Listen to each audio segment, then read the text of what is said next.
Imagine turning up at a Toastmasters club and having no idea who'd be speaking that day because no one has sent out any agendas ahead of time. Imagine a club where you had to barter or squallow with fellow members to secure a speech slot or pay extra just to process your Pathways awards. I mean, what sort of club would that be? A sort of budget, do-it-yourself version of Toastmasters. Certainly not any sort of club that I'd want to be associated with. But I'm here to tell you, ladies and gentlemen, that's the sort of shabby outfit even your club would quickly become without a committee.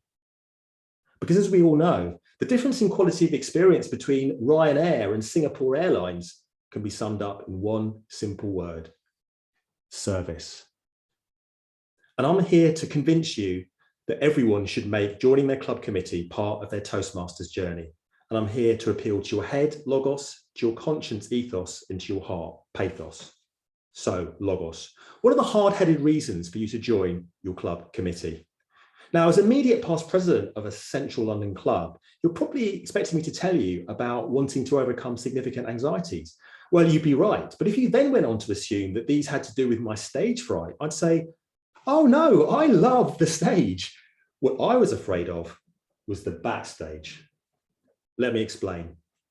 As a solo entrepreneur, one of the reasons I started my own business was as a result of negative employment experiences. Now, I'm not going to go into the agonizing details, but suffice it to say, the 360-degree performance review that ended one position felt like the death of 1,000 cuts. I felt wounded, betrayed.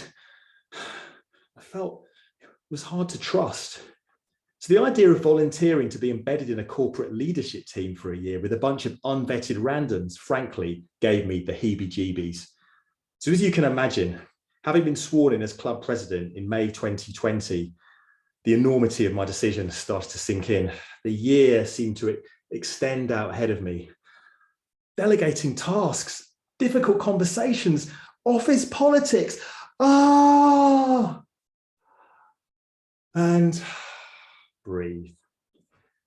Because it turned out leading a club committee wasn't that bad at all. In fact, turned out to be a beautiful experience. It not only resuscitated my faith in teamwork, it made me a more confident leader. Sure, there are a few difficult conversations to be had at times, particularly around the prudence of returning to face-to-face meetings. But if anything, the pandemic only created stronger camaraderie within the group. It was a genuinely healing experience, so much so that I'm now applying for non-executive director positions in the corporate world in order to share what I learned at Toastmasters. So I put it to you, how might your outlook on professional life be transformed by serving on your club committee? 2, ethos. Why might joining your club committee be a matter of conscience? Now I could go on a diatribe about the free rider problem, you know, that classic economic predicament whereby certain beneficiaries to a communal resource, certain beneficiaries, I think you know who I'm talking about here, fail to reciprocate as expected. But I prefer to put a positive spin on it and talk about pay it forward. Now, to pay it forward means rather than waiting for someone to do you a good turn before you act, in fact, you are preemptively optimistic. Preemptively altruistic. Now, to pay it forward inspires generosity and compassion, and it's the absolute lifeblood of a Toastmasters organization. Now, at Berkeley Square Speakers, my club, we all benefit from what I like to call a virtuous circular economy of service.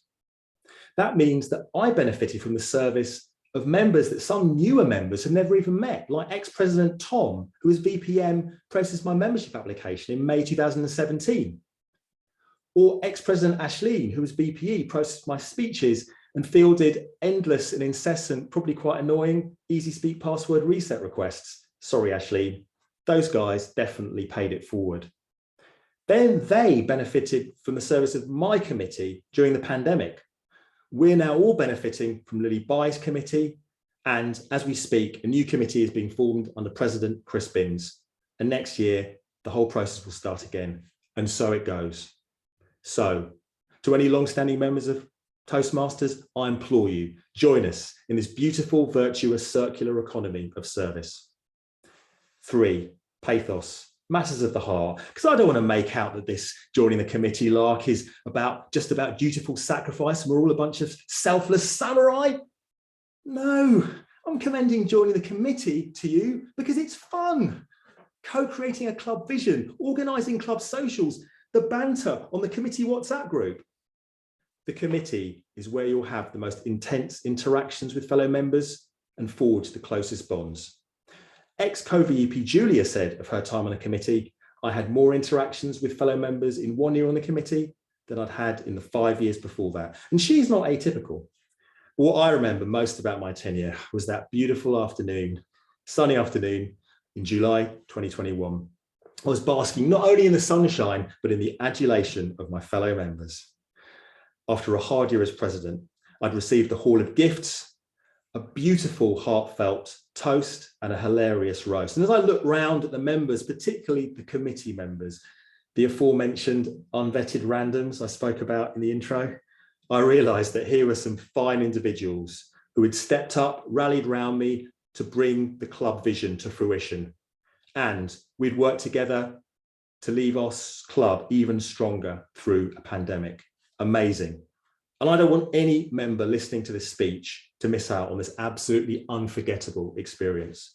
So to conclude, I'm commending joining the committee to you on the basis of logos, ethos, and pathos. It's not only going to make you a more confident leader and you'll make new friends. Most importantly, you're going to feel loved, valued, and appreciated as part of this virtuous circular economy of service. And you'll be leading a legacy that will inspire others to come. Now, at Toastmasters, as you know, we all make a series of promises, one of which is to serve my club as an officer when called upon to do so. Well, ladies and gentlemen, I'm here now, and guess what? I'm calling on you to do so because it's the turning of the Toastmasters year and your club needs you. And ladies and gentlemen, I'm going to make my own pledge for you and promise for you today, right here, right now. Because when it comes to Toastmasters service, I haven't just been there and done that. I got the t-shirt.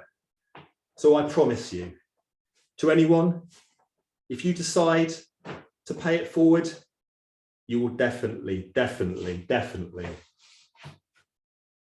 get it back. Madam Toastmaster.